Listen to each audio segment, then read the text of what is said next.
Bundy, Teddy, Bundy, Teddy. Oh. Are you filming? I'm gonna see if I can catch any ghosts on camera. And it's also like makes a flashlight, so you know. It's the both.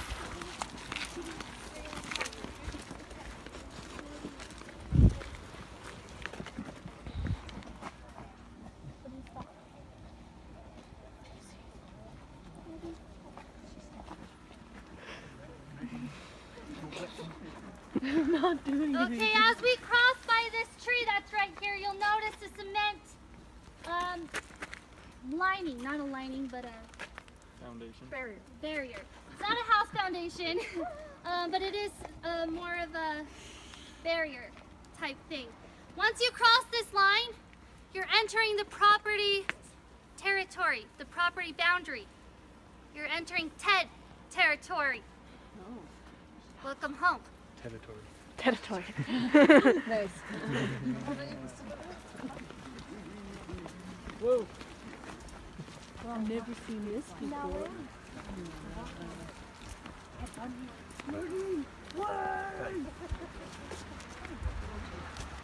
What is that? They blocked it off? What? They blocked it off. For the winter. Oh gosh, we made it to the place. Why did they board it up? I'm scared. I'll tell you in a minute. Okay. You guys can come a little bit closer This so must that have been everyone can gather recently. around. Yeah. You mean you don't bite? I don't, Okay. Hard. Hard. but this is Ted Bundy's. He likes pretty girls. Oh. Oh, dang. On my phone, going. that's why. Oh yeah. Oh, wait a second. All right, is everybody here? Okay, so as I was saying, 1974, October 2nd, Nancy Wilcox. October 18th, Melissa Smith. November 7th, a young woman by the name of Carol DeRonch is approached at Fashion Place Mall by a man in a uniform.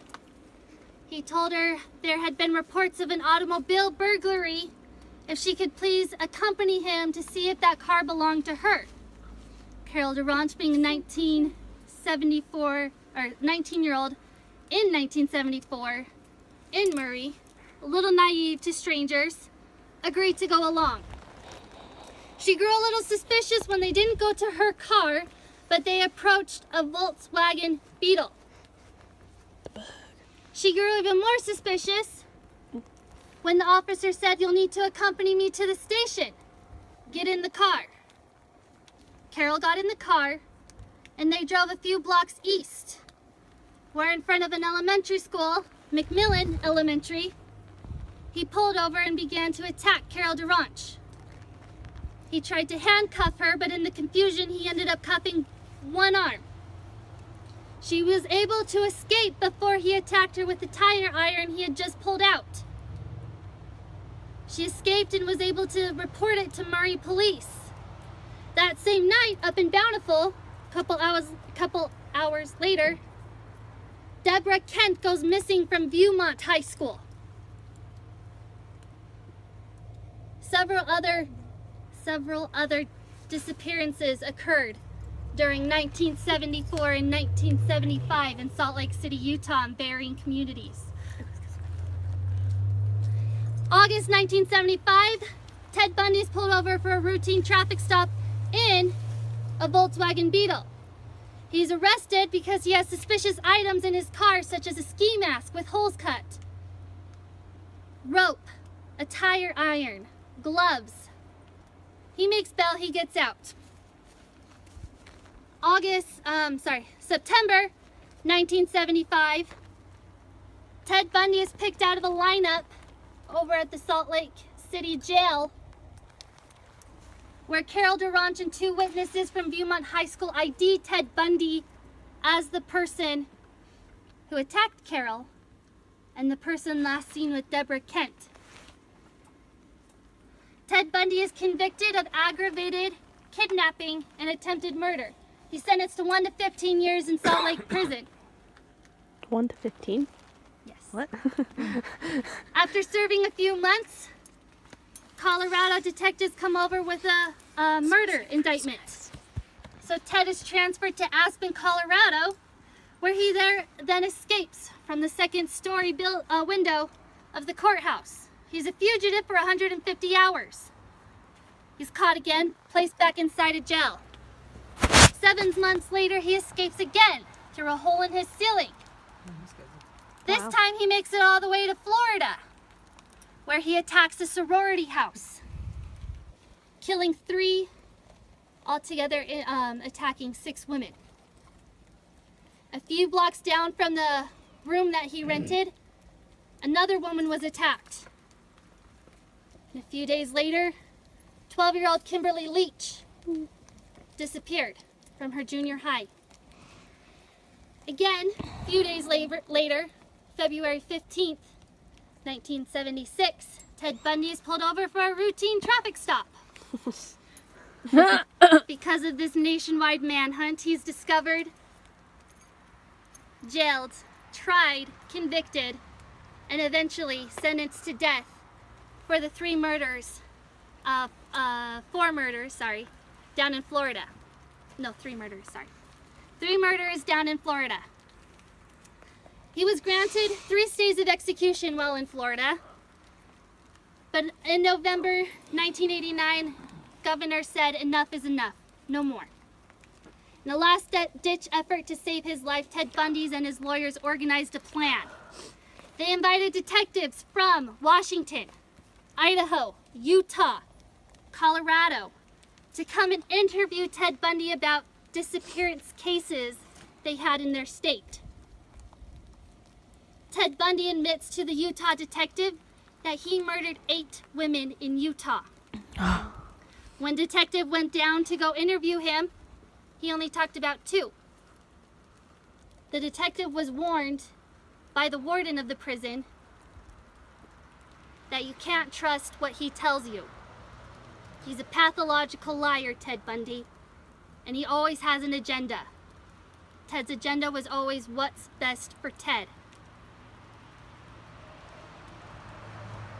So, we don't know a lot about Ted Bundy in Utah, mainly because he didn't care for Utah detectives and Utah law enforcement. That's where he met his downfall. He could have kept going on his little spree if it weren't for the luck they had that night in August 1975. We do know, parents, if you want to earmuffs, cover children, minors' ears. No. We'll be talking about a certain word that starts with an N and is a fetish. What's a fetish? Sorry. Ted Bundy was known to have certain fetishes with his victims. We know Melissa Smith. I'm not going to continue until you do it. We know that when Melissa Smith's body was found by Parley Summit, between time of death and her disappearance date, she was kept alive for at least a week. No. When they found her body, it was completely nude, but her makeup had been freshly applied. Oh, jeez. And her fingernails had been freshly painted. Oh, weird. Another victim of Ted Bundy's October 31st, Laura Amy from Salem, Utah. Her body was found in American Fork Canyon a couple days after her disappearance. Couple weeks, sorry. And there was evidence that although she was not kept alive for a week, that her hair had been recently washed before her body had been found. Ted would admit in an interview that there was a certain lady up in Aspen, Colorado, who he had attacked and murdered, and he would go and visit this woman's body for 6 weeks, carrying out certain fetishes that he was obsessed with. Okay, I'm not going to talk about fetishes anymore. But they're fun. If you have questions afterwards, come and see me. Okay. So we don't know a lot about Ted Bundy. We know some things. We know his victims, the ones he admitted to, and we can kind of put a timeline to the ones, to suspected ones. But Ted would later go on and say in an interview while he was in prison that he didn't count his living victims in his number count. They were not considered victims if they lived. So we don't know how many women Ted Bundy attacked. We do know that he brought them to the canyons. He brought them here. Sometimes they were kept alive, sometimes they weren't. And he was not a very nice man to these women. So, if anyone wants to capture a picture of the infamous graffiti cellar door, which has been boarded up by the property owners for safety purposes, you can grab a picture if you want to sit here in silence in the creepy woods while the rain falls. No, Ted Bundy was executed January 24th, 1989. In Florida, right? In Florida. He was cremated, and his ashes were sent to Washington. Do you know how many deaths? It's unknown. I was going to talk about it on the bus. So if you want to get your pictures, let's do it now.